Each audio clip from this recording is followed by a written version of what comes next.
नमस्कार, मैं दीपक कुमार मेरे यूट्यूब चैनल स्टडी विद दीपक में आपका स्वागत करता हूं इस नए वीडियो के साथ।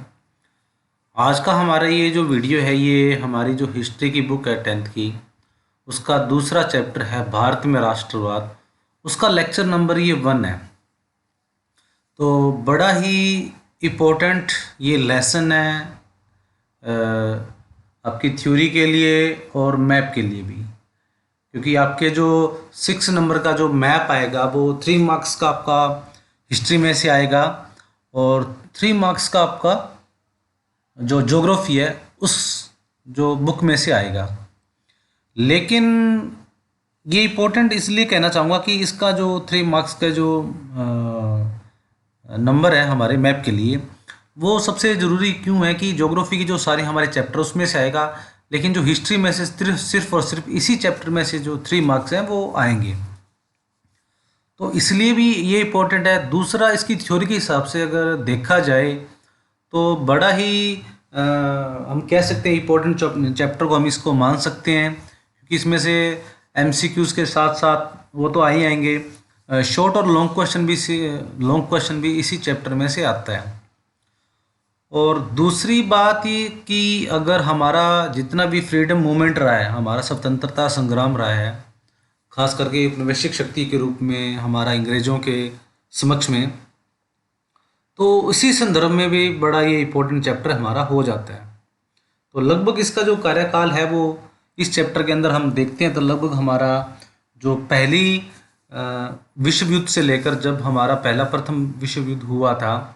1914 से लेकर 1919 के आरंभ काल से लेकर समय काल से लेकर तब से शुरुआत से लेकर और जिस समय तक हमारी जो मूवमेंट हमें मिली थी 1947 तक, उसका पूरा का पूरा संदर्भ इस चैप्टर के थ्रू हमें दिया गया है। तो जैसा कि पहले लेसन के अंदर हमने यूरोप में राष्ट्रवाद के अंतर्गत हमने पढ़ा था कि किस तरीके से विश्व के अन्य देशों के रूप में जो जर्मनी, इटली, फ्रांस, अमेरिका और जो यूके था, ब्रिटेन था, उसमें किस तरीके से एक जो हमारा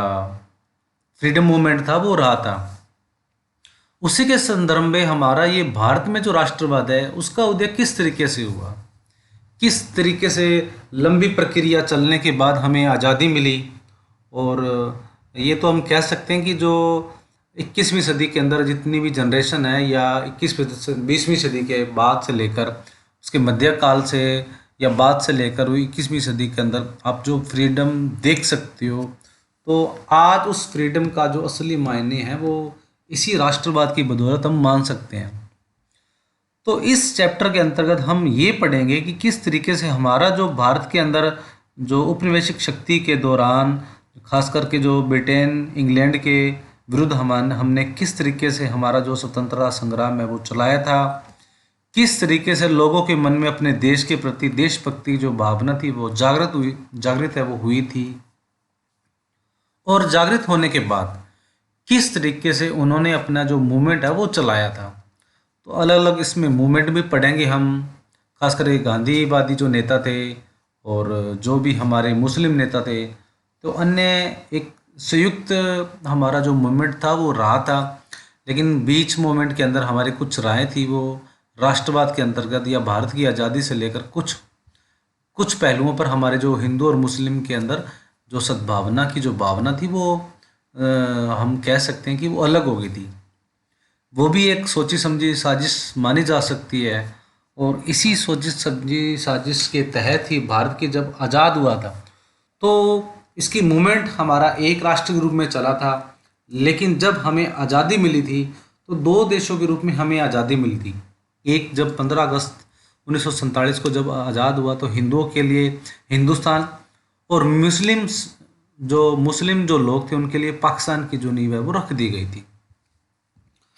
तो चलिए शुरू करते हैं हमारा आज का जो वीडियो, जिसके अंदर हम जो राष्ट्रवाद के अंतर्गत भारत में जो जितना भी स्वतंत्रता संग्राम है उसके अंतर्गत हम हमारा जो वीडियो है वो पढ़ेंगे। तो शुरू करते हैं। जैसा कि आप पहले देख चुके हैं कि यूरोप में आधुनिक राष्ट्रवाद के साथ साथ राष्ट्र राज्यों का भी उदय है वो हुआ था। तो जिस तरीके से यूरोप में जो मूवमेंट है वो चला था उसके अंतर्गत ही एक अलग अलग देशों के अंतर्गत अलग अलग राज्य का निर्माण है, वो छोटे छोटे राज्य का निर्माण है हुआ था। तो किस तरीके से उसका जो विश्लेषण हमने पढ़ा था, इससे अपने बारे में लोगों की समझ बदलने लगी है। वे कौन है, उनकी पहचान किस बात को परिभाषित करती है, यह भावना बदल गई थी। यानी कि उस चैप्टर के अंतर्गत हमने देखा था किस तरीके से राजशाही जो प्रणाली के अंतर्गत, एक राष्ट्र राज्य के अंतर्गत, एक देशभक्ति की जो भावना के अंतर्गत एक लोक कल्याणकारी राज्य की स्थापना है वो की गई थी, जिसके अंतर्गत जो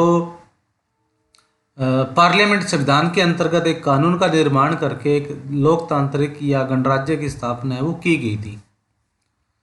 उनमें से राष्ट्र के प्रति लगाव का भाव पैदा होने लगा था। नए प्रतीक और चिन्हों ने नए गीतों और विचारों से नए संपर्क स्थापित किए और संविधाओं की सीमाओं को द्वारा परिभाषित है वो कर दिया गया था। यानी कि जितने भी हमारे मूवमेंट जो यूरोप के अंदर चले थे, उसकी वजह से उसके देश के प्रति लगाव पैदा हुए थे। जो मूवमेंट था वो राष्ट्र कवियों के द्वारा, कवियों के द्वारा, साहित्य के द्वारा, उनके विचारों, लेखकों के द्वारा संपर्क था लोगों के साथ, समुदायों के साथ, विभिन्न विभिन्न जातियों के साथ उन्होंने स्थापित है वो किया था। इसी की बदौलत उन्होंने अपने देश के अंदर जो एक लोक कल्याणकारी राज्य की स्थापना है वो की थी। ज़्यादातर देशों में इसी नई राष्ट्रीय पहचान के निर्माण एक लंबी प्रक्रिया में हुआ। आए देखें कि हमारे देश में यह भावना किस तरीके से पैदा वो हुई। जिस तरीके से वो जो मूवमेंट चला था यूरोप के अंदर, अलग अलग देशों के अंदर जो राष्ट्र को आज़ादी के लिए मूवमेंट चला था, तो एक लंबी प्रक्रिया थी वो चली थी। और इसी तरीके से हमारा जो देश था उसके अंदर भी ठीक उसी तरीके से हमारे देश के अंदर भी जो भारत को आज़ाद करवाने के लिए, क्योंकि भारतीयों की मान्यता थी कि जब देश हमारा है, हमारा ही देश है, हम इस देश में निवासी रहने वाले हैं, तो क्यों ना इस देश की जो राजनीतिक शक्ति है, जो पावर है, सामाजिक, राजनीतिक, आर्थिक, जितने भी हमारी विचारधारा है, उनका लेखा जोखा हमारे देश के नागरिकों द्वारा ही क्यों ना चलाई जाए। तो इसी देश की भावना प्रगति के लिए, तो देशभक्ति की भावना के लिए, जो देशभक्ति की भावना थी वो राष्ट्र के अंदर पैदा वो हुई थी। दूसरे उपनिवेशों की तरह भारत में भी आधुनिक राष्ट्रवाद के उदय की परिघटना उपनिवेशिक विरोधी आंदोलन के साथ गहरे तौर पर जुड़ी हुई थी। यानी कि हमारे जितनी भी ये मूवमेंट की परिघटना थी वो हमारे देश के अंदर एक गुलामी की आज़ादी के विरुद्ध है वो लड़ी गई थी। क्योंकि अंग्रेजों का जो समय काल से लेकर 1600 ईस्वी के अंदर जब भारत के अंदर इसकी ब्रिटिश ईस्ट इंडिया की स्थापना हुई थी, और जब 1757 में प्लासी के युद्ध के बाद अंग्रेजों ने पूरी तरह से भारत पर जो अधिकार है वो पॉलिटिकल अधिकार है वो साम्राज्य स्थापित कर लिया गया था। और जब 1857 की क्रांति होने से लेकर तो पूरी तरह से जो हमारा भारत का जो प्रशासन था वो ब्रिटेन के अंदर का जो पार्लियामेंट उसके अंडर में आ गया था। तो बड़ी एक मूवमेंट के रूप में, एक परिघटना के रूप में ये मूवमेंट था वो चलाया गया था। इसकी सोची समझी साजिश थी। वो गर्म दल और नरम दल जो बाद में भी दो विभाजन हुआ था, एक विचारधारा थी, वो भी उसके बारे में हम आगे पढ़ेंगे। उसके अंतर्गत एक विरोध के रूप में हुई थी। यानी कि हमने अपने देश को अंग्रेजों के साम्राज्य से आज़ादी करवाने के लिए मूवमेंट की लड़ाई है वो लड़ी थी। उपनिवेशिक शासकों के खिलाफ संघर्ष के दौरान लोग आपसी एकता को पहचानने लगे थे। उत्पीड़न और दमन के साझे भाव ने विभिन्न समूहों को एक दूसरे से बांध है वो दिया था। तो जिस तरीके से जो उपनिवेशिक शासकों के समय काल के दौरान बड़ी जातियां की जाती थी लोगों के साथ, उन्हें इस तरीके से प्रताड़ित है वो किया जाता था, उसकी वजह से ही लोगों ने ये पहचानना शुरू कर दिया गया था कि हम जो हमारी एकता की भावना ही जो हमें एक दूसरे के साथ समेटने के लिए लागू है वो की जाएगी। और इसी देशभक्ति की भावना की वजह से ही हम अपने देश को आज़ाद है वो करवा सकते हैं, अंग्रेजों के चुंगल से अपने देश को आज़ाद है वो करवा सकते हैं। और जब तक हमारे में एकता की भावना नहीं आएगी, क्योंकि आपने देखा होगा कि हमारे देश के अंदर हिंदू, मुस्लिम, सिख, ईसाई, जैन, बौद्ध धर्म, पारसी, अन्य जो समुदाय के विभिन्न समुदाय के लोग हैं वो रहते हैं।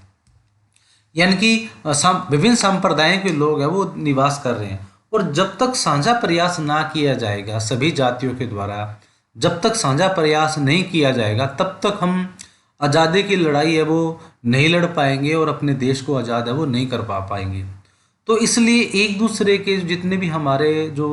समूह लोग थे, उनको साझे रूप में अपने आप को स्थापित करने के लिए इस उत्पीड़न की जो भावना थी, अंग्रेजों के द्वारा किए जाने वाला जितना भी जुर्म था, वो इस जुर्म की भावना की वजह से ही हमारे भारत को लोगों के बीच में आपसी तालमेल स्थापित करने के लिए उनके एक समूह के दूसरे के लिए बांटने के लिए इकट्ठा वो हुआ था। लेकिन हर वर्ग और समूह पर उपनिवेशवाद का असर एक जैसा नहीं था। उसके अनुभव भी अलग अलग थे और स्वतंत्रता के मायने भी अलग अलग थे। अब जो अलग अलग समूह बने हुए थे, कुछ समूह के रूप में जो जब अंग्रेजों ने उपनिवेशिक शक्ति के रूप में साम्राज्य स्थापित किया था, और जब इनके बीच में ये भावना अलगाव पैदा करने लग गई थी, क्योंकि जब भारतीय अपने आज़ादी के लिए जब इकट्ठे हो रहे थे तो अंग्रेजों के मन में ये भावना अखर कर रही थी, क्यों ना अंग्रेजों भारतीयों को अंग्रेजों के अपने समूह के साथ इनको मिला लिया जाए, किसी एक समूह के लिए मिला लिया जाए, यानी कि फूट डालो और राज करो की नीति के अंतर्गत उन्होंने ये क्या है वो किया था। उसी के अंतर्गत जब मुस्लिम साम्राज्य के अंतर्गत ये फूट डालो राज करो की नीति जो कारागार सिद्ध हुई थी, उसी के अंतर्गत ये जो मुस्लिम राष्ट्र की जो स्थापना की गई थी बाद में 1947 के अंदर मुस्लिम लोगों के लिए, वो इसी परिणति का परिणाम है वो माना गया था।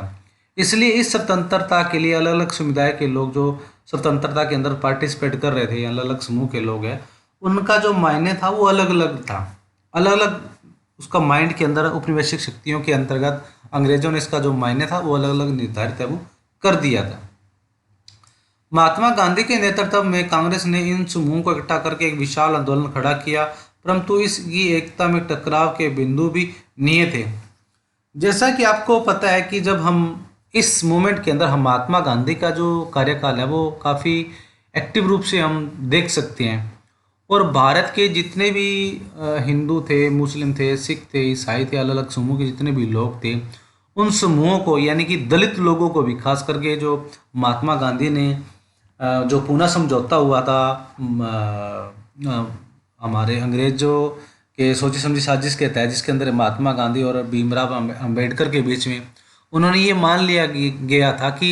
जब तक ये टकराव के बिंदु चरम सीमा तक स्थापित नहीं हो पाएंगे, जब तक हमारा जितने भी जो सांप्रदायिक समूह है, अलग अलग जातियों का समूह है, इनको इकट्ठा ना किया जाएगा। तो इसी के अंतर्गत जो महात्मा गांधी थे उन्होंने दलित लोगों के बीच में ये भावना को विस्थापित भावना को अखरने के लिए या इनको आंदोलन में पार्टिसिपेट करने के लिए बड़ा एक्टिव रूप से जो मूवमेंट है वो चलाया था। और इस आंदोलन के बीच में एक बड़ा ही एक एकता की भाव का जो पाठ पढ़ाने के लिए गांधी जी ने बड़ा लीडरशिप है वो इन्होंने की थी। तो बड़े ही ये हम कह सकते हैं कि इस एकता की भावना के बीच में हमारे विभिन्न समुदायों के बीच में एकता के भाव को लाने के लिए अलग अलग समूह थे, अलग अलग जो पॉइंट थे, अलग अलग उनके मायने थे, वो कार्य कर रहे थे, और किसी न किसी वजह से वो इकट्ठा होने के लिए उन समूहों के लोगों को एक बीच में रुकावट पैदा वो कर रही थी। तो अलग अलग उनको विभाजित करने के लिए और किस तरीके से उनको इकट्ठा करने के लिए, समायोजित करने के लिए गांधी जी ने जो मूवमेंट था वो चलाया था। क्योंकि आपको पता है कि गांधी जी जो थे वो किसी भी अहिंसात्मक रूप से जो आज़ादी को प्राप्त वो नहीं करना चाहते थे। अहिंसात्मक रूप से जो अहिंसा के रूप में इस तरीके से, यानी कि उन्होंने मार काट की जो आज़ादी थी वो नहीं प्राप्त करनी थी। उन्होंने सिर्फ और सिर्फ एक बिना लड़ाई झगड़े के अंग्रेज़ों से बातचीत के द्वारा इस देश का जो आज़ादी थी वो प्राप्त करना चाह रहे थे। तो बड़ा ही टकराव उसके बीच में हुआ था। इस गांधी जी की आइडियोलॉजी की वजह से काफ़ी सारे नेता थे वो गांधी जी के खिलाफ भी हो गए थे। पहले की एक और पुस्तक में भी आपने भारत में राष्ट्रवादी उदय का अध्ययन किया था, वहाँ हमने 20वीं शताब्दी के पहले के दशक तक की कहानी की पढ़ी थी। इस अध्याय में हम 1920 के दशक के आगे का अध्ययन है वो करेंगे और असहयोग आंदोलन और सविनय आंदोलन के बारे में पढ़ेंगे। जैसा कि हमारे लास्ट चैप्टर के अंदर या लास्ट बुक के अंदर हमने नेक्स्ट ईयर के अंदर जब हमने पढ़ा था, जिसके अंदर हमारा 1920 के दशक के आसपास का जो कार्यकाल था उसके बारे में हमें जो मूवमेंट था वो बताया गया था। किस तरीके से जो दूसरी 1857 से लेकर 1920 का कार्यकाल तक हमने जो हमारा आज़ादी की लड़ाई थी उसके बारे संदर्भ के आगे पढ़ा था, वो आप पहले ही ऑलरेडी राष्ट्रवाद की भावना से संदर्भ में पहले ही पिछली कक्षाओं में पढ़ चुके हो। तो इसकी जो अध्ययन है, इस चैप्टर का अध्ययन है, वो हमारा 1920 यानी कि द्वितीय विश्व के युद्ध के बाद का जो कार्यकाल है भारतीय राष्ट्रवाद के अंतर्गत, उसका अध्ययन है इस चैप्टर के माध्यम से हम वो करेंगे। हम ये देखेंगे कि कांग्रेस ने राष्ट्रीय आंदोलन को विकसित करने के लिए किस तरह के प्रयास किए, इस आंदोलन में विभिन्न सामाजिक समूहों ने किस तरह से हिस्सा लिया और किस तरह राष्ट्रवाद ने लोगों की कल्पना को नई उड़ान है वो दी थी। यानी कि इस चैप्टर के माध्यम से हम जो हमारे नेशनल मूवमेंट थे वो किस तरह से कार्यकर किए गए थे, कार्यप्रणाली अपनाई गई थी, उसके लिए विभिन्न विभिन्न जो योजनाएं क्या बनाई गई थी और उनको विभिन्न समूहों के बीच में किस तरीके से पार्टिसिपेट करने के लिए, हिस्सा लेने के लिए, जो आंदोलन में पार्टिसिपेट करने के लिए उनको मनाया गया था, उनको एक स्पीच के माध्यम से, एक मूवमेंट के माध्यम से जोड़ा गया था और किस तरीके से लोगों के बीच में ये राष्ट्रवाद की जो भावना थी, भारत के जो आज़ादी लेने की भावना थी, भारत के बीच में, भारत के लोगों के बीच में इस देशभक्ति की भावना को किस तरीके से विकसित है वो किया गया था। आप इस एक पिक्चर के माध्यम से भी ये देख सकते हो कि किस तरीके से ये जो मूवमेंट था वो लोगों के बीच में एक्टिव रूप से हुआ था। ये जो पिक्चर है वो एक 1919 के आसपास की जो परिघटना के बारे में बताया गया है, जिसके बीच में राष्ट्रीय आंदोलन के संदर्भ में गांधी जी के आह्वान के ऊपर लोग बड़े जुलूस के रूप में, जो औपनिवेशिक शक्ति के रूप में यानी कि ब्रिटिश के कार्यकाल के समूह के अंदर अंग्रेजों के खिलाफ है वो इकट्ठे वो हुए थे। तो लोगों के बीच में राष्ट्रवाद की भावना इस कदर से हावी हो गई थी, उनके माइंड में इस तरह से विकास है वो कर लिया गया था, यानी कि लोग हंसते हंसते कह सकते हैं कि फांसी पर भी चढ़ गए थे। हाँ बिल्कुल, ये हकीकत है। उस समय ये मूवमेंट इतना एक्टिव हुआ था, जो राष्ट्रवाद की जो भावना थी इतना एक्टिव हुआ था कि लोग हंसते हंसते फांसी पर चढ़ गए थे। जैसे कि हमारे शहीद भगत सिंह के बारे में काफ़ी प्रचलित आपने सुना होगा, जब उनको 23 मार्च को 1923 के अंदर 31 जब उनको फांसी दी गई थी, तो उन्हें हंसते हंसते जो अपनी फांसी थी उसकी जो प्रेरणा थी वो ले ली थी, उन्होंने फांसी ले ली थी भगत सिंह, राजगुरु और सुखदेव ने। तो बड़ा ही ये मूवमेंट रहा था, किस तरीके से मूवमेंट रहा था, तो हम इस अलग अलग टॉपिक के माध्यम से हम वो पढ़ेंगे। तो इसमें पहला हमारा जो ये शुरुआत होता है, पहला जो हमारा इसका जो हेडिंग है, पहला विश्व युद्ध, खिलाफत आंदोलन और असहयोग के बारे में बताया गया है। किस तरीके से जो विश्व युद्ध है, पहला विश्व युद्ध के मूवमेंट के बाद, जैसे कि बताया गया था 1920 के बाद खिलाफत आंदोलन चला था और असहयोग आंदोलन है वो चलाया गया था। 1919 के बाद के सालों में से हम देखते हैं कि राष्ट्रीय आंदोलन नए इलाकों तक फैल गया था, उसमें नए सामाजिक समूह शामिल हो गए थे और संघर्ष की नई पद्धतियाँ सामने आ रही थी। इन बदलावों को हम कैसे समझेंगे, उनके क्या परिणाम है हुए थे। जिस तरीके से जो पहला विश्व युद्ध हुआ था 1914 से लेकर 1919 के बीच के आसपास, तो इस समय तक हमने भारत ने इसमें जो पार्टिसिपेट किया था वो इंग्लैंड के पक्ष से पार्टिसिपेट है वो किया था। और आपने देखा होगा कि इंडिया गेट का दिल्ली के अंदर जो हमारा पार्लियामेंट है, जो राजपथ है, उसके सामने जो इंडिया गेट बनाया गया है, वो प्रथम विश्व युद्ध के बाद जो शहीद हुए सैनिक थे उन्हीं के यादगार में ये जो इंडिया गेट है वो बनाया गया है। और उसके हर ईंट के ऊपर जो शहीद हुए हैं उन सैनिकों का जो नाम है आप देख सकते हो। कभी भी आप दिल्ली जाओ तो राजपथ के ऊपर जो हमारा इंडिया गेट है, यानी कि हमारे राष्ट्रपति भवन के आगे जो सड़क बनी हुई है, बिल्कुल इंडिया गेट के सामने से बिल्कुल हमारा जो हम पैरेलल में देखते हैं तो सामने जो हमारा राजपथ है वो बनाया गया है और राष्ट्रपति का भवन भी है। और पार्लियामेंट और उसके राइट साइड में पार्लियामेंट और उसके जो उत्तर और दक्षिण पंथ के रूप में जो हाउस बनाए गए, जिसमें चारों जो हमारी होम मिनिस्ट्री है वो दी गई है। तो बड़ा ही अग्रेसिव मूवमेंट रहा था 1919 से लेकर, और हमने भारत ने 1919 के कार्यकाल के अंदर प्रथम विश्व युद्ध के अंदर जो जितने भी सैनिक थे उन्होंने अंग्रेजों के खिलाफ है वो अंग्रेजों की तरफ से विश्व युद्ध के अंदर पार्टिसिपेट है वो किया था। तो बड़ा ही एक सामूहिक संघर्ष रहा था, बड़ा ही बदलाव आए थे, बड़ा ही कार्य प्रणाली वो अपनाई गई थी, बड़े ही इसके भयानक परिणाम भी रहे थे भारत के ऊपर प्रथम विश्व युद्ध के अंदर। तो उसी के बारे में इस पॉइंट के माध्यम से बताया गया है। सबसे पहले बात यह है कि विश्व युद्ध ने एक नई आर्थिक और राजनीतिक स्थिति पैदा कर दी थी। इसके कारण रक्षा व्यय में भारी इजाफा हुआ था। इस खर्चे की भरपाई करने के लिए युद्ध के नाम पर कर्जे लिए गए और करों में वृद्धि है वो की गई थी। सीमा शुल्क बढ़ा दिया गया था और आयकर शुरू है वो कर दिया गया था। तो जब प्रथम विश्व युद्ध हुआ था, आपको पता है कि जितने भी जो युद्ध होते हैं वो कभी भी शांति का प्रतीक नहीं रहे होते हैं।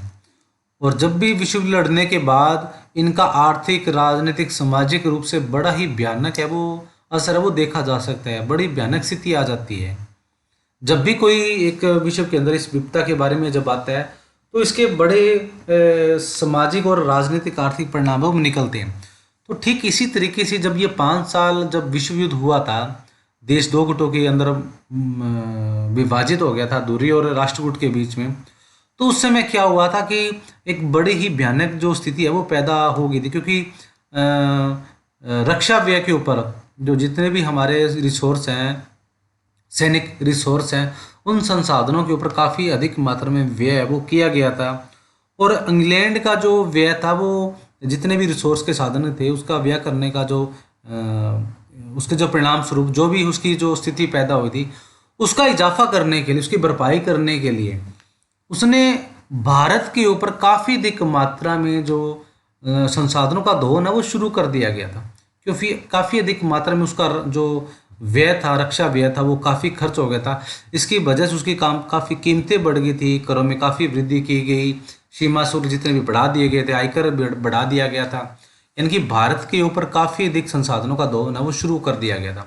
अब सीधी सी बात यह है कि जब भी आपका कोई खर्चा हो जाता है, आपकी इनकम से ज़्यादा जब हम खर्च कर लेते हैं तो उसकी वसूली करने के लिए हम क्या करते हैं, संसाधनों का दोहन ही करते हैं, या तो हमारा फिजिकल हो चाहे अन्य रिसोर्स के माध्यम से हो, तो हम संसाधनों का दोहन अलग तरीक़ों से किया जाता है। तो ठीक इसी तरीके से जब प्रथम विश्व युद्ध के अंदर जब इंग्लैंड ने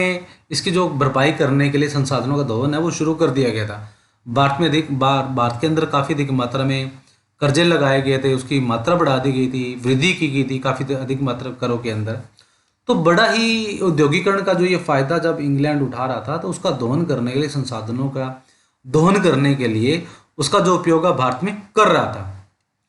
युद्ध के दौरान कीमतें तेजी से बढ़ी थी। 1913 से 1918 के बीच कीमतें दोगुनी हो गई थी, जिसके परिणाम आम लोगों की मुश्किलें बढ़ गई थी। गांवों में सिपाहियों को जबरन भर्ती किया गया था, जिसके कारण ग्रामीण इलाकों में व्यापक गुस्सा था वो व्यापक था। तो प्रथम विश्व युद्ध के दौरान जितनी भी कीमतें थी, किसी चीज़ की कीमतें थी काफ़ी अधिक बढ़ गई थी। रॉ मटेरियल की जो कीमतें थी वो काफ़ी अधिक मात्रा में बढ़ गई थी, और जो कीमतें थी वो दुगनी से तिगनी भी हो गई थी। तो आम लोगों के बीच में जो मुद्रास्फीति थी वो काफ़ी अधिक मात्रा में बढ़ गई थी। और जिस तरीके से जब पार्टिसिपेट कर रहा था जो इंग्लैंड विश्व युद्ध के अंदर जो पार्टिसिपेट कर रहा था, तो भारतीयों को सैनिक के रूप में जबरन भर्ती है वो करवाया जा रहा था, क्योंकि भारतीयों की एक ही टेंडेंसी रही हुई है, कभी भी भारतीयों की जो शिक्षा प्रणाली जो अपनाई गई थी वो इस तरीके से अपनाई गई थी, तो भारतीय जो शिक्षित होने के बावजूद सिर्फ एक जो क्लेरिकल जो काम है वो कर सके। तो भारत की जितने भी सैनिक थे उनको सभी इलाकों से काफ़ी अधिक मात्रा में पार्टिसिपेट करने के लिए उनको जो फोर्स है वो किया जा रहा था। और भारत के ग्रामीण इलाकों से जबरन सिपाहियों को जब फोर्सफुली जबरन भर्ती किया जा रहा था, उसके क्या व्यापक हो रहा था कि क्योंकि जब विश्व युद्ध से पहले तो लोग जब भर्ती होना चाह रहे थे तब लोगों को भर्ती नहीं किया जा रहा था। जब दिक्कत हुई तब ये विश्व युद्ध शुरुआत हुई, और जब जैसे जैसे सैनिकों की जब आवश्यकता पड़ी तो व्यापक रूप से यानी कि मरने के लिए जब भारतीयों को सैनिक के लिए जब उसमें पार्टिसिपेट करने के लिए भर्ती किया गया तब इसकी वजह से क्या हुआ, लोगों के बीच में काफ़ी जो गुस्सा है वो पैदा हो गया। 1918, 19 और 1920, 21 में देश के बहुत सारे हिस्सों में फसल खराब होगी, जिसके कारण खाद्यान्नों पदार्थों का भारी अभाव पैदा हो गया। उसी समय फ्लू की महामारी फैल गई थी। 1921 की गणना के मुताबिक दुर्भिक्षित और महामारी के कारण लगभग 120 से 130 लाख लोग है वो मारे गए थे। तो 1918, 1919 और 1920, 21 के बीच में क्या हुआ, काफ़ी अधिक मात्रा में जो फाइनेंशियल जो हमारी कृषि थी उसके अंदर काफ़ी अधिक मात्रा में जो फसल खराब हुई थी, जिसके वजह से क्या हुआ, जितने भी हमारे खाद्य पदार्थ थे उसके काफ़ी अधिक मात्रा में जो कमी थी वो पैदा हो गई थी। और उसी समय थी एक बर्ड फ्लू की जो बीमारी थी वो भी उसी समय हमारे देश के अंदर फैल गई थी। महामारी थी, एक बर्ड फ्लू के नाम से आई थी। और उसके वजह से क्या हुआ कि उस महामारी की वजह से हमारे देश के अंदर 120 से 130 लाख लोग हैं वो मारे गए थे। तो बड़ा ही चारों तरफ से बड़ी मुश्किलों का सामना है वो हिंदुस्तान के अंदर वो इस समय के 1920-21 के 18 से लेकर 20-21 समय काल के अंदर वो कर रहा था। लोगों को उम्मीद थी कि युद्ध खत्म होने के बाद उनकी मुसीबतें कम हो जाएगी, लेकिन ऐसा नहीं हुआ। इसी समय एक ऐसा नेता सामने आया और उसने संघर्ष का एक नया ढंग अपनाया और एक नया तरीका वो पेश किया। तो जिस तरीके से सामाजिक, आर्थिक और राजनीतिक रूप से बड़ी मुश्किलें पैदा हो रही थी, खाद्यान्न उत्पादन थे वो कम होने की वजह से लोगों की जो सामने जो खाने के लिए जो जितने भी रिसोर्स थे, संसाधन थे, उनकी कमी पैदा हो रही थी। दूसरा, एक बीमारी घर कर गई थी हमारे हिंदुस्तान के अंदर, बर्ड फ्लू की बीमारी थी और उसकी वजह से 120-130 लाख थे वो बेघर हो गए थे। कहते हैं कि ये महामारी इतने उस समय काल के अंदर इतनी अग्रेसिव हो गई थी, जिस तरीके से कहते हैं कि एक या दूसरे दिन एक हर घर से एक लाश है वो शमशान घाट में जलाने के लिए वो एक गांव से दी जाती थी। यानी कि पर्टिकुलर एक गांव से एक या दो लोगों की डेथ है वो हो रही थी। तो जिस तरीके से आज एक लॉकडाउन की स्थिति हुई हुई है कोरोना वायरस की वजह से भी, और आप देख रहे हो एक पेंडेमिक इसको घोषित है वो किया गया है, महामारी घोषित किया गया है। ठीक उसी तरीके से 1920-21 के समय काल के अंदर एक महामारी फैल गई थी और उसके अंदर काफ़ी अधिक लोगों के अंदर जो मारे जाने की वजह से वो जो खाद्यान्न उत्पादन, क्योंकि फसलें खराब हो गई थी, दूसरा लोगों के एक महामारी फैलने से लोगों के बीच में एक अग्रेसिव की भावना थी, वो लोगों के बीच में अंग्रेजों के खिलाफ है वो घर कर रही गई थी। तो लोग बड़ी स्थिति भयानक स्थिति से उभरने की वजह से ये एक रिसोर्स साधन देख रहे थे किस तरीके से इन संसाधनों की वजह से उन लोगों के बीच में एक इन स्थिति से उभरा जाए। तो इसी स्थिति के अंदर 1920 के आसपास जो महात्मा गांधी थी वो एक लीडर के रूप में हमारे हिंदुस्तान के रूप में सामने, वो लोगों के बीच में सामने आए और इन्हीं के द्वारा भारत के समय काल के अंदर एक लीडरशिप के रूप में, आज़ादी के रूप में लोगों की जो मुसीबतों को जाना और लोगों को इकट्ठा करना वो शुरू कर दिया है। और इसी की वजह से एक सत्याग्रह का जो विचार था, लोगों के बीच में राष्ट्रवाद की भावना थी, वो किस तरीके से पनपी, किस तरीके से लोगों के बीच में एक राष्ट्रवादी भावना को जागृत करने के लिए लोगों ने ये मूवमेंट है वो चलाया था। तो वो सारा है वो विचार वो अगले लेक्चर के अंदर हम पढ़ेंगे लेकिन आज के वीडियो के अंदर बस इतना ही। अगले वीडियो में पढ़ेंगे हमारा जो बाकी का जो आगे का जो टॉपिक है वो सत्याग्रह का जो विचार है, आगे जो हेडिंग है उसके बारे में आगे पढ़ेंगे, किस तरीके से मूवमेंट था वो आया था, किस तरीके से जो भारत थे 1915 के अंदर, गांधी जी 1915 के अंदर भारत में लौटे थे और लौटने के बाद किस तरीके से उन्होंने भारत का एनालाइज है वो किया था। लेकिन जाने से पहले, ये था हमारा आज का वीडियो, लेकिन जाने से पहले जो एक सूचना है वो आपके साथ शेयर करना चाहता हूँ कि अगर आपको मेरा ये वीडियो पसंद आ रहा है तो कृपया इसे लाइक करें और आपके द्वारा पसंद करने के अलावा जो बाकी जो आपके जानकारी बच्चे हैं उनको आप शेयर कीजिए, ताकि आपके अलावा जो दूसरे बच्चे वो भी अपनी जो कंटिन्यू स्टडी है वो कंप्लीट कर सकते हैं। इसके अलावा अगर आपने मेरे वीडियो को पहली बार देख रहे हैं तो मेरे चैनल को सब्सक्राइब कर लें, स्टडी विद दीपक को, और इसके साथ साथ दिए गए बेल आइकन को क्लिक कर लें ताकि जब भी कोई नया वीडियो अपलोड उसका नोटिफिकेशन आपको समय समय पर मिलता रहे। और इसके अलावा आप प्लेलिस्ट में जाकर जो अन्य जो 10th की मेरी हिस्ट्री की जो अन्य आपके सब्जेक्ट हैं, जिसके अंदर हिस्ट्री के अलावा पॉलिटिकल, इकोनॉमिक्स, जोग्राफी, उसके सभी वीडियो है वो चैप्टर वाइज और लेक्चर वाइज मैंने उसमें अपलोड है वो किए हुए हैं। तो पी का मतलब एल का मतलब लेसन है और पी का मतलब मैंने जो पीरियड जो लिए हैं, लेक्चर लिए, वो आप देख सकते हो 1 2 3 के नाम से मैंने उसमें सेव कर रखे हैं, प्लेलिस्ट में जाके आप देख सकते हो। तो मिलते हैं अगले वीडियो में एक नए लेक्चर के साथ। तब तक stay home, stay safe and be positive.